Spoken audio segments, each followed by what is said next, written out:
लेने का प्रयत्न करेंगे। तो आइए मन की एकाग्रता के लिए, बुद्धि की पवित्रता के लिए एक बार पवित्र पावन गायत्री महामंत्र का उच्चारण करेंगे। ओम भूर्भुवः स्वः तत्सवितुर्वरेण्यं भर्गो देवस्य धीमहि धियो यो नः प्रचोदयात्।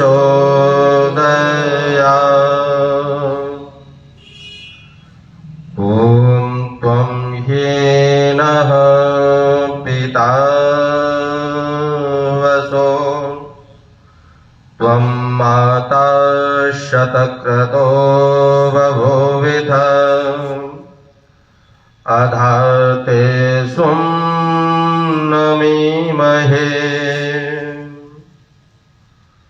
ॐ यो भूतं च भव्यं च सर्वं यश्चाधितिष्ठति स्वर्यस्य च केवलं तस्मै ज्येष्ठाय ब्रह्मणे नमः। तस्मै ज्येष्ठाय ब्रह्मणे नमः। इस रात्रिकालीन सत्र में मंच पर सुशोभित श्रद्धेय दिनेश शास्त्री जी, इस कार्यक्रम का संचालन कर रहे आचार्य देवव्रत जी, जिनका बहुत सुंदर मार्मिक भजनोपदेश आप सबने श्रवण किया है, आर्य भजनोपदेशक पंडित राम मगन शास्त्री जी, आर्य समाज बस्ती के सुयोग प्रधान श्रद्धेय ओम प्रकाश आर्य जी, मंत्री श्रीमान करुण ध्वज जी पांडे जी, और जिनके पास कोष का कार्यभार है राजेंद्र जायसवाल जी, कार्यक्रम के संयोजक आदित्य नारायण गिरी जी, आर्य समाज बस्ती के समस्त पदाधिकारी सदस्यगण,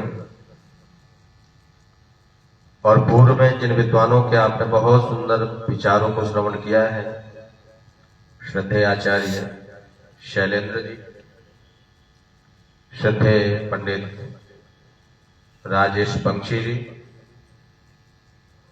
उपस्थित धर्म प्रेमी सज्जनों, श्रद्धा की भजन बंदियां, मातृशक्ति, जैसा कि आप सभी को विदित है, आज का जो विषय है बहुत सुंदर है। आर्य समाज का नवयुग में प्रवेश। आइए मैं आपके अपनी चर्चा प्रारंभ कर रहा हूं, क्योंकि आर्य समाज और ऋषि दयानंद ने आपके गौरव को बढ़ाया है। यहां पर मुसलमान आए आक्रांता बनकर के, लुटेरे बनकर के लूटने के लिए, लूटा और शासन भी किया, नाम इस भारतवर्ष को दे दिया। और क्या नाम दिया इस भारतवर्ष को? हिंदुस्तान। पूछा हिंदुस्तान नाम क्यों दिया?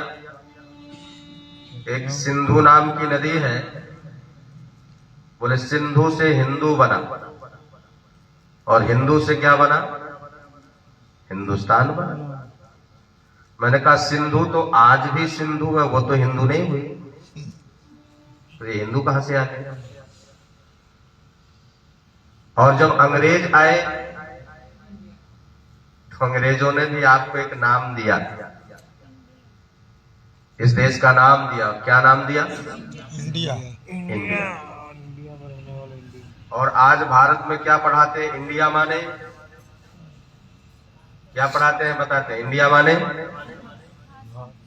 देखिए इनकी खोपड़ी को किस अजायब घर में रखोगे, क्या इंडिया माने भारत हो सकता है? बड़े अंतराल के बाद में, महाभारत के बाद जब कोई रास्ता दिखाई नहीं दिया, चारों तरफ अंधकार ही था, अंधेरा ही अंधेरा था, रास्ता दिखाई नहीं दे रहा था, तो बड़े अंतराल के बाद में एक ऋषि आया और उस ऋषि ने बिजली की तरह से कड़क करके दूर तक रास्ता दिखाया। और अपने गौरव पर अभिमान करना, स्वाभिमान करना। बोले इस देश का नाम, ऋषि दयानंद ने आकर के कहा, इस देश का नाम हिंदुस्तान नहीं है, इस देश का नाम इंडिया नहीं है, इस देश का नाम आर्यावर्त है। और क्यों आर्यावर्त इस देश का नाम? इसलिए है क्योंकि आर्य लोगों ने इस देश को बसाया था। और थोड़ा समझदार लोग समझने का प्रयत्न करें, पकड़ सकते हो तो पकड़ लेना।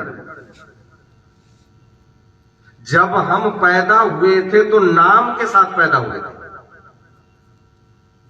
एक बात बताना, जब घर में बच्चा पैदा होता है तो नाम के साथ पैदा होता है या नाम बाद में दिया जाता है? बोलते रहना। यदि नाम के साथ पैदा हो जाए तो है जी?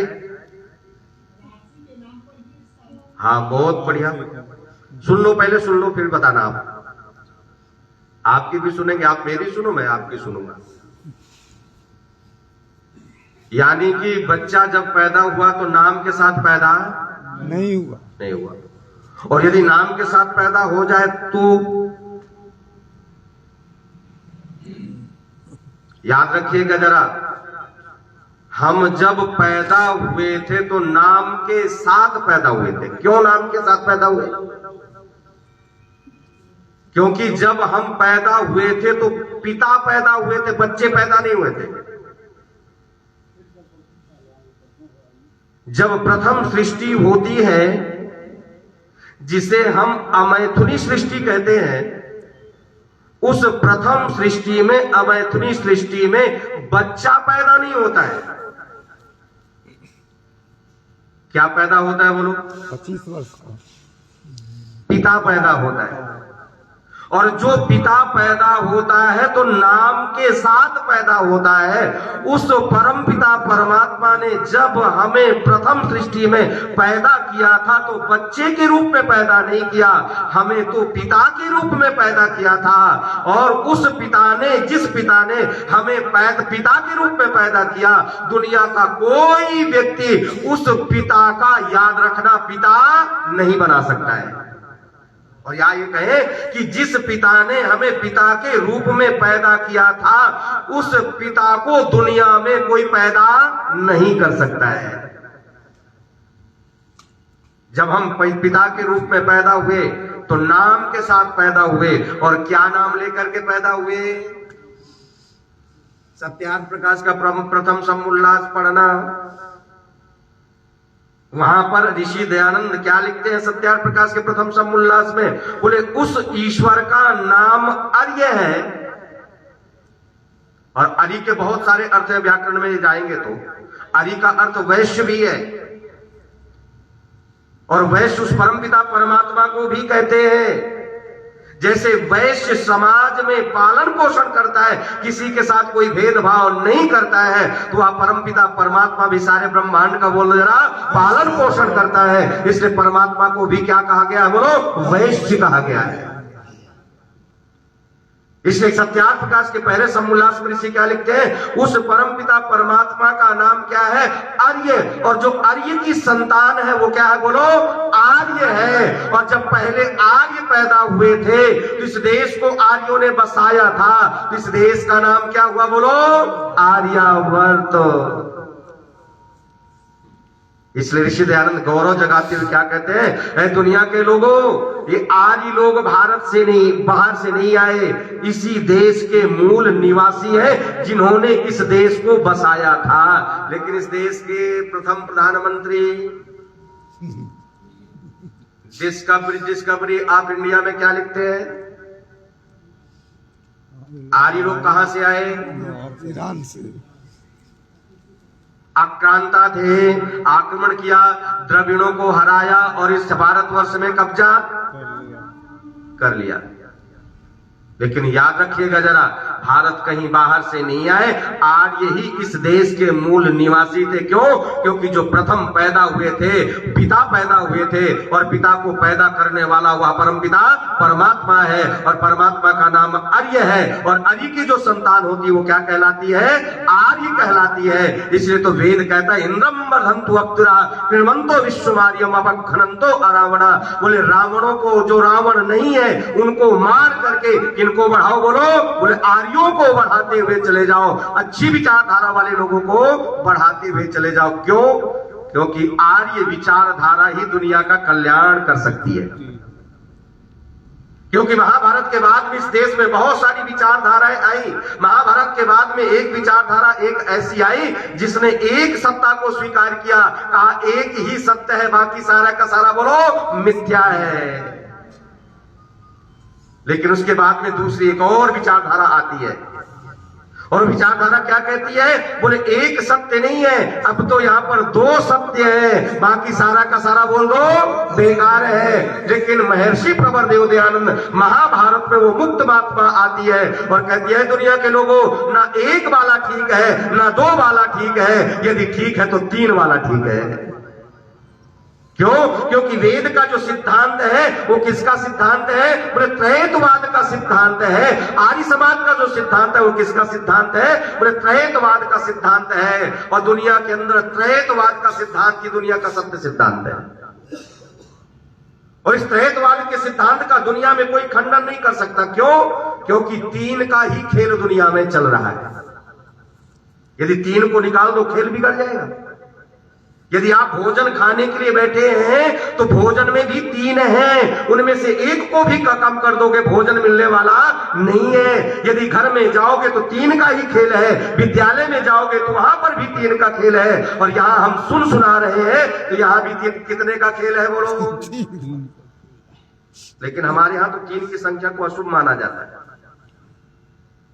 यदि माताएं थाली में 3 रोटी रख दे तो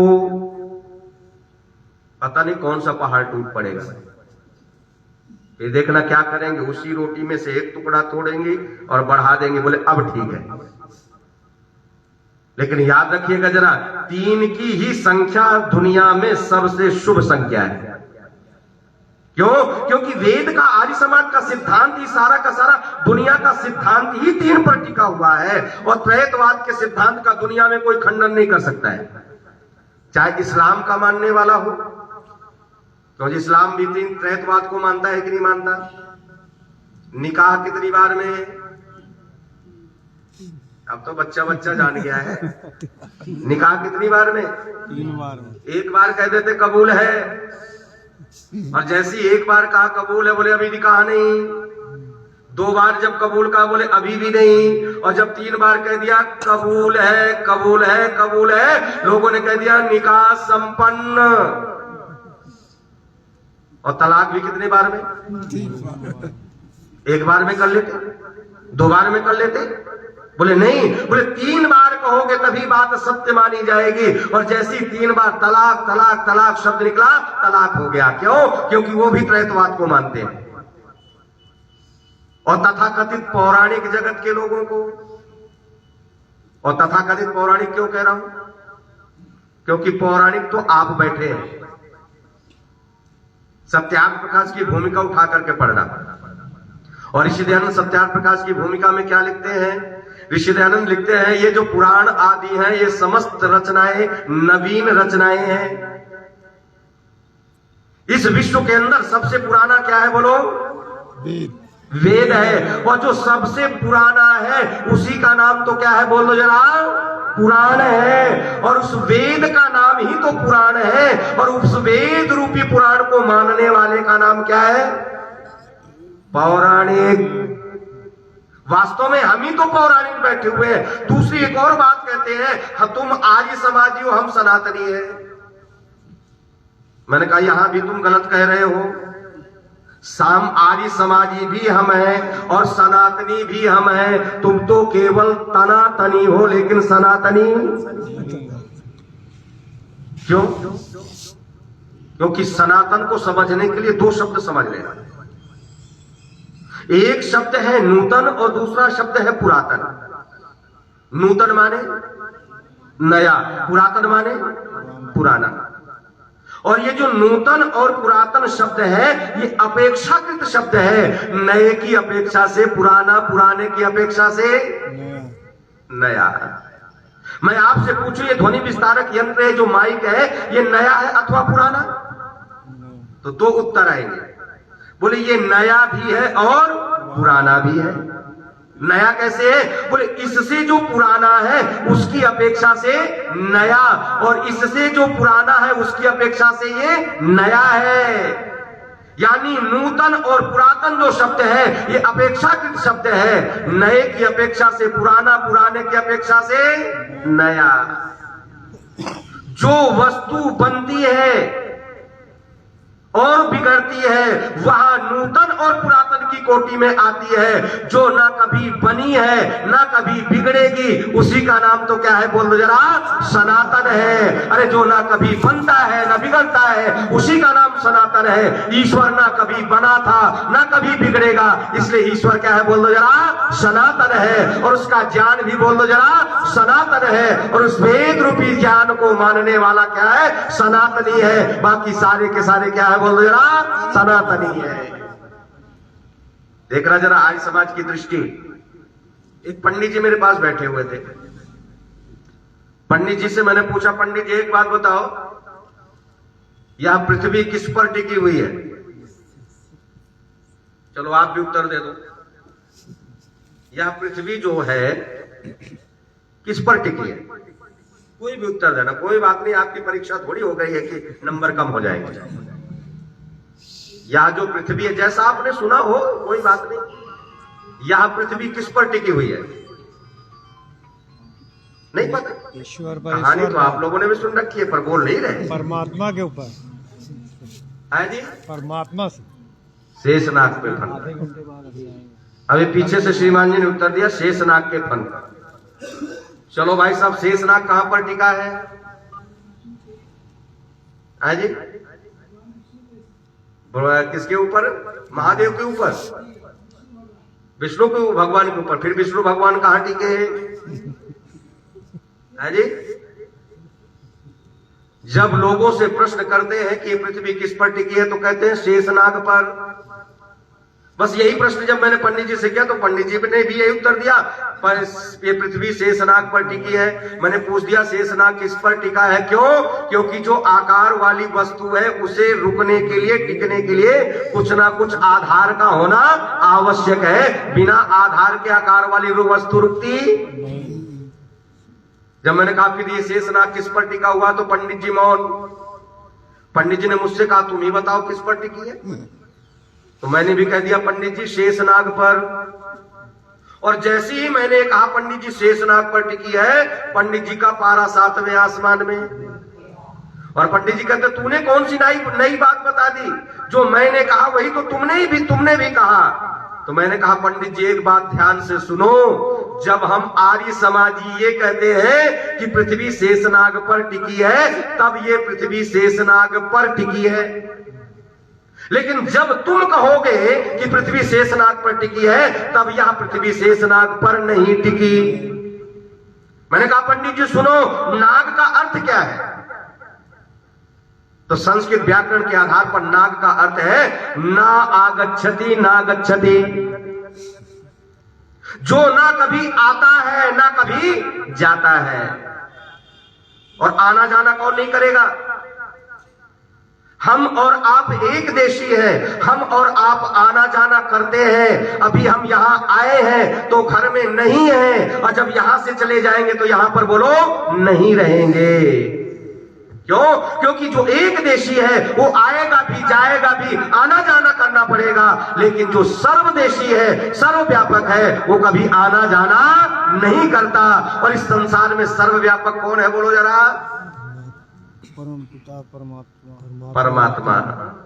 और जब सर्वव्यापक परमपिता परमात्मा है तो वह परमात्मा आना जाना नहीं करता है। इसलिए उस परमात्मा का नाम क्या है? ना आगच्छति ना गच्छति। जो ना कभी आता है ना कभी जाता है, उसी का नाम तो नाग है। और आना जाना कौन नहीं करता? जो सर्वव्यापक होता है। और सर्वव्यापक कौन है? बोले वह प्रभु परमपिता परमात्मा है। इसलिए परमात्मा कभी आना जाना नहीं करता। इसलिए परमात्मा का नाम क्या है? नाग। चलो शेष शब्द भी जोड़ो। जब प्रलय होगी तो प्रलय के बाद भी जो शेष रहता है, जो कभी समाप्त नहीं होता है, प्रलय अवस्था में भी जो शेष बचता है, उसी का नाम शेष नाग है। यानी उस परम पिता परमात्मा ने इस पृथ्वी को बोलो धारण किया हुआ है। इसलिए संसार में जो खेल चल रहा है, तीन सत्ताओं का खेल चल रहा है, त्रैकवाद का खेल चल रहा है, और यही वेद का सत्य सिद्धांत है। और इस दुनिया में जब तीन का ही खेल चल रहा है तो भाई ऋषियों ने तीनों के व्याख्याएं भी की है, तीनों के लक्षण भी किए हैं। और वो तीन सत्ताएं कौन सी है जिसका संसार में खेल चल रहा है? बोले ईश्वर, जीव, प्रकृति। अब शास्त्रकार इन तीनों के लक्षण करते हैं। और जब शास्त्रकार ईश्वर का लक्षण करने के लिए बैठे तो ईश्वर के लक्षणों में इच्छा शब्द कहीं पर भी नहीं आया। और क्यों नहीं आया? क्योंकि वह ईश्वर पूर्ण है और पूर्ण की अपनी कोई इच्छाएं नहीं होती। लेकिन हमने क्या सोचा? हमारी इच्छाएं हैं तो उसकी भी इच्छा होगी। क्यों जी? ईश्वर की कोई इच्छा है क्या?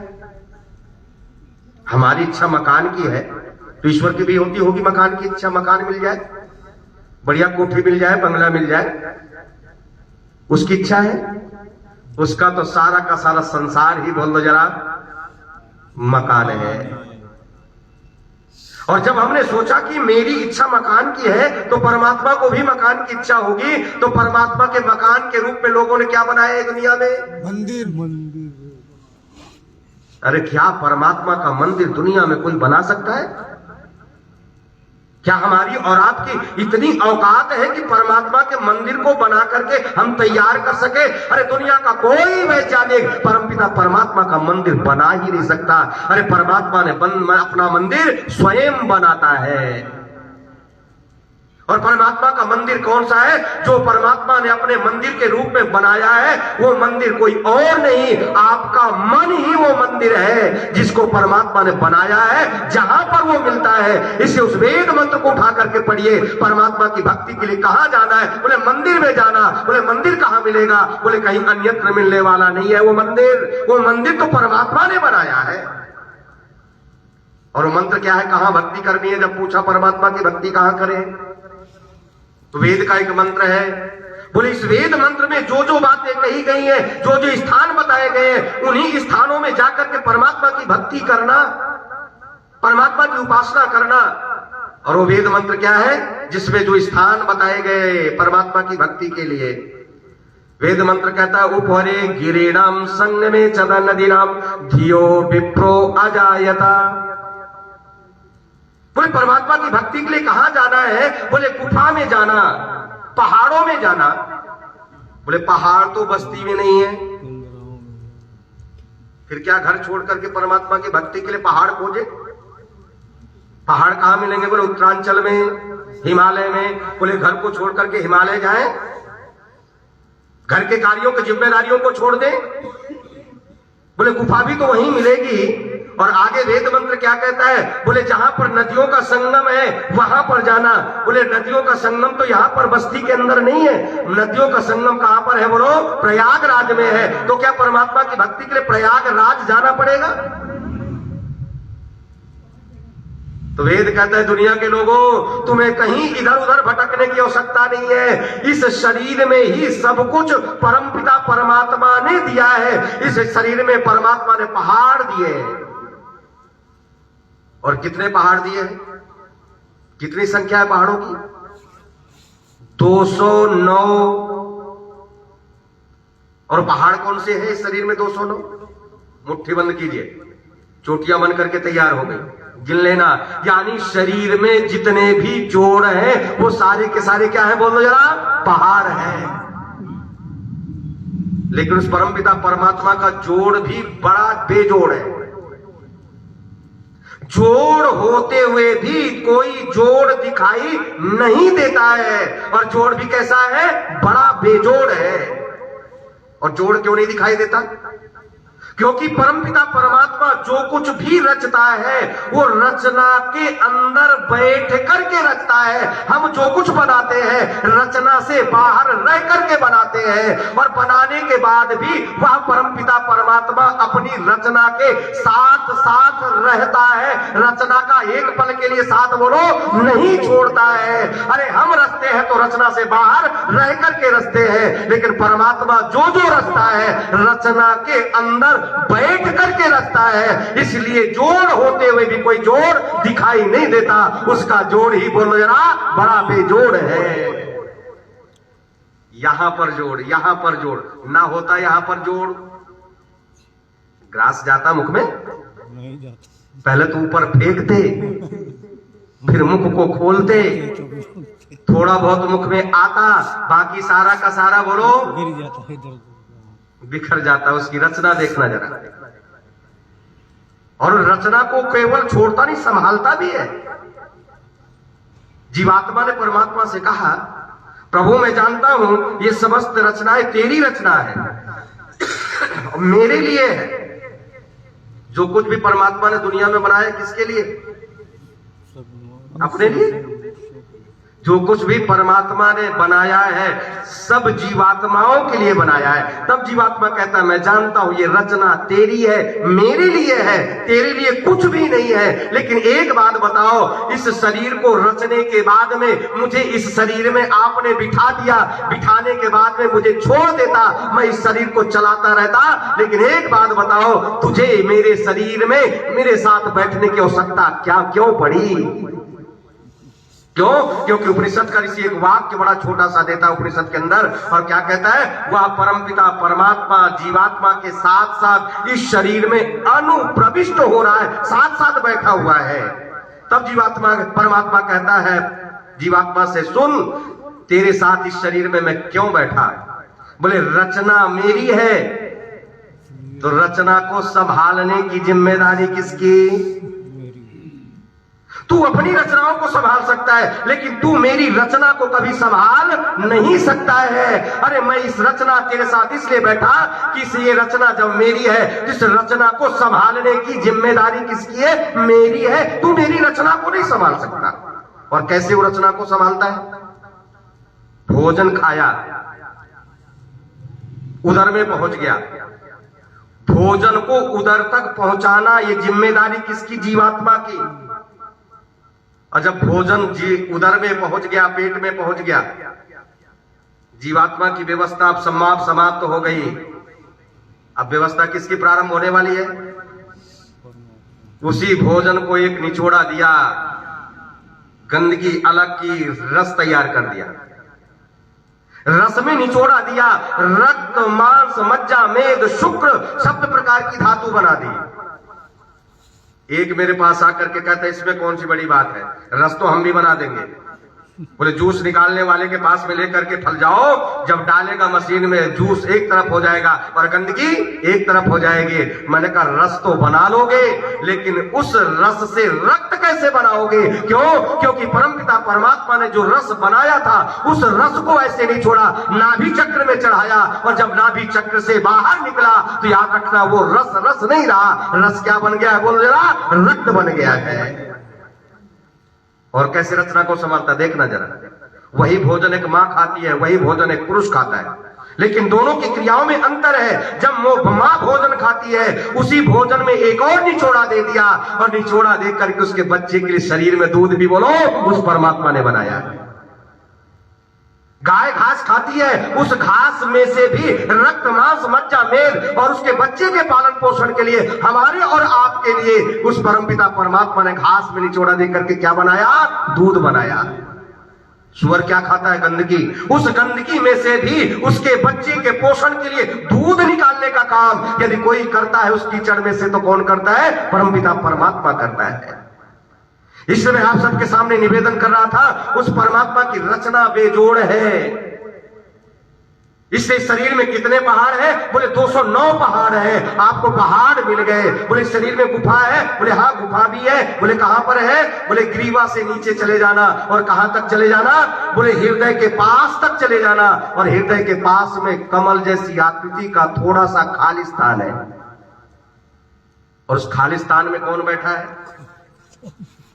जीवात्मा बैठा हुआ है। और जीवात्मा के अंदर किसका वास है? परमपिता परमात्मा का वास है। लेकिन मेरी अंतर आत्मा में वह परमात्मा बैठा तो है, लेकिन कभी मिला नहीं, कभी दिखाई नहीं दिया। क्यों? क्योंकि वो तो छिपा हुआ है, शांत है। लेकिन उससे मिलने के लिए हम कभी छिपे नहीं और कभी शांत नहीं हुए। और जब तक छिपोगे नहीं और जब तक शांत नहीं होगे, तब तक वह छिपा हुआ मिलने वाला नहीं है। पहले बच्चे खेल खेला करते थे, और कौन सा खेल होता था? लुक्का छिपी। लुका छिपी का। अब तो खेल ही दूसरे हो गए। मेरे पड़ोसी ने जब उस समय बहुत सारे, तो भारत सरकार ने बैन कर दिया, बड़ा लंबा तंत्र जाल बिछा रखा था सट्टे का खेल का। मेरे पड़ोसी के बच्चे ने लगभग पिता की कमाई में से 1 करोड़ रुपए साफ कर गया। डांट लगाई, झगड़ा हुआ, फंदा डाल करके मर गया। लेकिन पहले के खेल देखना कैसे होते थे। लुका छिपी के बच्चे गांव में पहले लुका छिपी का खेल खेलते थे। एक जाता था, बाकी छिप जाते थे। और जो जाता था, जो छिपे हुओं को आकर के खोजता था, ढूंढता रहता था। जब ढूंढते ढूंढते नहीं मिलते थे, तो खोजने वाला भी क्या करता था? ये भी जाकर के छिप जाता था और छिप करके शांत हो जाता था। और जब खोजने वाला छिप करके शांत हो जाता था, तो जो छिपे हुए होते थे वो क्या करते थे? बोलो जरा। बस उस छिपे हुए को, जो छिपा हुआ है और शांत है, उस छिपे हुए को जानने के लिए तुम्हें शोर मचाने की आवश्यकता नहीं है। तुम भी कहीं जाना और जाकर के छिप जाना और छिप करके शांत हो जाना। और जिस दिन छिप करके शांत हो जाओगे, वह छिपा हुआ तुम्हें मिल जाएगा। इसलिए उसे पाने के लिए कहीं भटकने की आवश्यकता नहीं है। बस आर्य समाज, अरे जब से आर्य समाज की स्थापना हुई, जब से आर्य समाज है, और आर्य समाज की स्थापना महर्षि प्रवर देवदयानंद ने नहीं की। यदि आर्य समाज की स्थापना करने वाला महर्षि प्रवर देवदयानंद को मानेंगे, तो कहेंगे आर्य समाज तो केवल 150 वर्ष का है। आर्य समाज तो तब से है, जब से ये दुनिया है, तब से आर्य समाज है। लेकिन हाँ, बीच के समय में जब लोगों ने अपने गौरव को भुलाया था, अपने सारी की सारी मर्यादाएं भूल गए थे, अपने स्वरूप को भूल चुके थे, तो स्वरूप को याद दिला करके पुनः आर्य समाजियों को संगठित करने का कार्य किसी ने किया? तो महर्षि प्रवर देवदयानंद ने किया। इसलिए ऋषिवर देवदयानंद आर्य समाज के पुनः संस्थापक है। आर्य समाज तो तब से है जब से दुनिया है, और जब तक दुनिया रहेगी तब तक बोलो आर्य समाज की विचारधारा रहेगी। क्योंकि आर्य समाज की विचारधारा का दुनिया में कोई खंडन नहीं कर सकता। क्यों? क्योंकि आर्य समाज की विचारधारा वैज्ञानिक विचारधारा है। आज समाज रूढ़िवाद, अंधविश्वास, पाखंड को नहीं मानता। आज समाज वैज्ञानिक पद्धति को मानता है। और याद रखना, अरे जहां पर आपका विज्ञान फेल हो जाता है, उस विचारधारा को आर्य समाज मानता है। ईश्वर के विषय में वैज्ञानिकों की अपनी कोई विचारधारा बोलो नहीं है, क्योंकि विज्ञान तो उसको मानता है जो दिखाई देता है, प्रत्यक्ष में दिखाई देता है, और ईश्वर प्रत्यक्ष में दिखाई नहीं देता। इसलिए वैज्ञानिक ईश्वर की सत्ता को स्वीकार नहीं करते हैं। लेकिन आर्य समाज कहता है ईश्वर दिखाई देता है, वेद कहता है ईश्वर दिखाई देता है, लेकिन तुमने कभी देखने का प्रयत्न नहीं किया। बोले कैसे दिखाई देता है? तो वेद भगवान स्वयं कहते हैं विष्णु कर्माणि पश्यता, उस विष्णु के कर्मों को देखो। और जब कर्म है तो कोई ना कोई कर्म करने वाला अवश्य है, क्योंकि नियम है तो नियामक है, और यदि नियम नहीं है तो कोई नियामक नहीं है। सारा का सारा जड़ जगत नियम में चल रहा है तो कोई ना कोई नियम में चलाने वाला अवश्य है। इसलिए मैं निवेदन कर रहा था कि उस छिपे हुए को जानने के लिए तुम्हें भी छिपना पड़ेगा। बोले संगम भी है, बोले संगम भी है। बोले कितना संगम, किनका संगम है? बोले जैसा संगम प्रयागराज में है वैसा संगम यहां पर भी है। प्रयागराज में कितनी नदियों का संगम है, इसी की तो नकल करके वहां पर कल्पना की गई है। वहां पर कितनी नदियों का संगम है? 3 नदियों का। और उन 3 में से 2 दिखाई देती हैं। और कौन सी अदृश्य है? सरस्वती नामक नदी दिखाई नहीं देती। बोले वो तो अदृश्य है। यहां भी ऐसा ही है, 2 नदियां आपको दिखाई देंगी, और जो सरस्वती नामक नदी है वो अदृश्य है, वो दिखाई नहीं देती, छिपी हुई है। फिर आप कहेंगे इस शरीर में गंगा नदी कौन सी है? तो शास्त्रकार कहते हैं जो दाहिना स्वर है, जिसे सूर्य स्वर कहा गया है, ये गंगा नदी है। गंगा का अर्थ क्या है? जो गतिशील है, उसका नाम है गंगा। और इसे सूर्य स्वर भी कहा गया है क्योंकि जब ये स्वर चलता है तो शरीर में ऊर्जा बोलो मात्रा अधिक है। और इस बाएं स्वर को यमुना नदी कहा गया, चंद्र स्वर को। और यमुना का अर्थ क्या है? रमुते यमुना, जो शरीर के बैलेंस को बराबर बना करके रखती है। इसलिए इस स्वर का नाम क्या है? यमुना है। और ये दोनों नदियां कहां से चली? इधर से चली। गंगा भी इधर से चली और यमुना नदी भी यहां इधर से चली। दोनों नदियां चली, आगे को बढ़ी और कहां तक पहुंची? यहां तक पहुंच गई। बोले तीसरी नदी कहां से आई? बोले तीसरी नदी छिप करके पीछे से आई, जिसका नाम सुषुम्ना नाड़ी है, जो पीछे से छिप करके आई। और कहां तक आई? बोले यहां तक आई। और इन तीनों नदियों का संगम कहां हुआ? बोले यहां पर हुआ, वृत्ति स्थान पर हुआ। इसीलिए तो इसे क्या कहा जाता है? शिव जी का तीसरा नेत्र। मैंने कहा तीसरा नेत्र कुछ और नहीं है। अरे जिस दिन इसका ज्ञान हो जाएगा, इस शरीर का ज्ञान हो जाएगा, इस प्रकृति का ज्ञान हो जाएगा, ईश्वर का ज्ञान हो जाएगा, तो वह प्रत्येक व्यक्ति का तीसरा नेत्र बोल लो जरा खुल हो जाएगा, खुल जाएगा। यानी त्रैतवाद का, तीनों सत्ताओं का जिसे ज्ञान हो जाएगा उसका तीसरा नेत्र खुल जाएगा और उसी का बोल लो जरा कल्याण हो जाएगा। और ऋषि दयानंद ने भी तो अपना तीसरा नेत्र खोला था, तभी तो शिव बने थे। प्रश्न एक मिला था और शिव जी से ही प्रश्न मिला। शिवरात्रि के दिन कौन सा प्रश्न मिला? सच्चे शिव को जानना है। मृत्यु घर में हुई, दूसरा प्रश्न मिला किसको जानना है? मृत्यु को जानना है। इन्हीं दोनों प्रश्नों को लेकर के निकल पड़े। 36 वर्ष की अवस्था में भटकाव समाप्त हुआ। 36 वर्ष की अवस्था में जब मथुरा में पहुंचे, दरवाजा खुलवा, दरवाजे में आवाज लगाई कुटिया में, मथुरा में। और जब अंदर से एक प्रश्नवाचक आवाज आई, कौन है? और काश उस दिन दरवाजे न खुलते। विचार करो जरा, इस भारत रूपी शिव का कभी कल्याण होने वाला नहीं था। भारत भी एक शिव था। इस भारत रूपी शिव के ऊपर भी विदेशी चूहे लूट रहे थे, घसोट रहे थे, इसे घायल कर रहे थे, बलमूत्र भी इसके ऊपर बोलो कर रहे थे। लेकिन याद रखना, उस दिन दरवाजे खुले कुटिया के और इस भारतवर्ष रूपी शिव के भी बोलो कल्याण के लिए दरवाजे खुले। यदि उस दिन दरवाजा न खुलता कुटिया का, तो आज आपके सर पर चोटी ना होती, कंधे पर जनेऊ ना होता। क्या होता?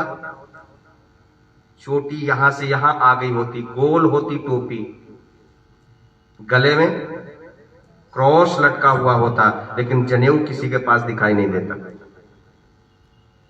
यदि आज आपके कंधे पर जनेऊ है, आपके माथे पर तिलक है, आपके सर पर चोटी है, ये किसी की देन है तो केवल केवल आर्य समाज की देन है। लेकिन एक षड्यंत्र के तहत लोगों ने आर्य समाज को बदनाम किया कि आर्य समाज राम और कृष्ण को नहीं मानता, आर्य समाज मूर्ति पूजा का खंडन करता है। ये लेबल लगा दिया गया केवल केवल षड्यंत्र के तहत।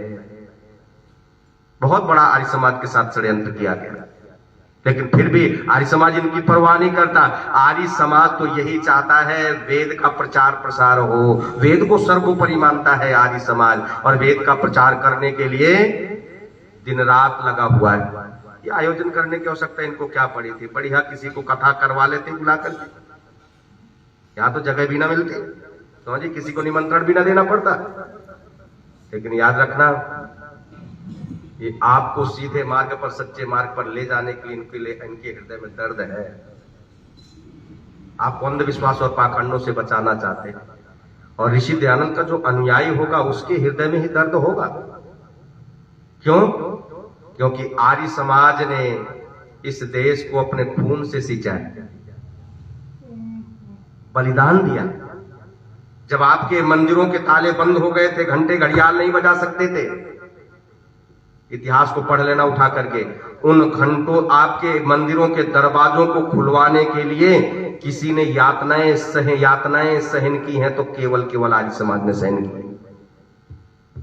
जो निजाम बड़ा क्रूर था, अत्याचारी था, उस निजाम को घुटने टिकाने का काम किसी ने किया तो आर्य समाज ने किया।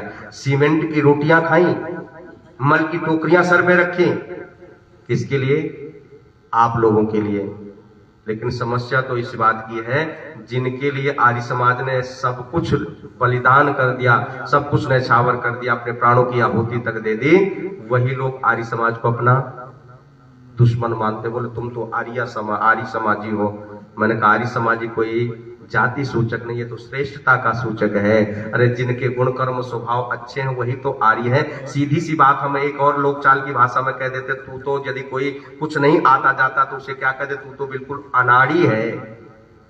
जो जानता है वो आर्य है, जो नहीं जानता वो अनार्य है। सीधी सी बात है। यहाँ पर कोई जाति संप्रदाय सूचक आर्य नहीं है। तो आर्य समाज ने तो बहुत कुछ किया है आपके लिए। और आर्य समाज सर्वोपरि किसको मानता है? बोलो, वेद को। और वेद के सिद्धांत कैसे हैं? सत्य सिद्धांत हैं। दुनिया का कोई व्यक्ति वेद के सिद्धांतों को चुनौती नहीं दे सकता है। इसलिए वेद का सिद्धांत किसका सिद्धांत है? त्रैतवाद का। और त्रैतवाद का ही सिद्धांत सत्य सिद्धांत है। इसका कोई खंडन नहीं कर सकता। इस्लाम भी मानता है, ईसाई भी मानते हैं, दुनिया का प्रत्येक व्यक्ति त्रैतवाद को मानता है। और त्रैतवाद का सिद्धांत ही दुनिया का सत्य सिद्धांत है। और इसी सिद्धांत को लेकर के जो ऋषि ने हमें सिद्धांत दिया था इसी को लेकर के आर्य समाज चल रहा है। 10 बज चुके हैं मोबाइल की घड़ी में, और यहीं पर बस प्रातः काल 8 बजे 8 बजे यज्ञ, और फिर 10 बजे तक 10:30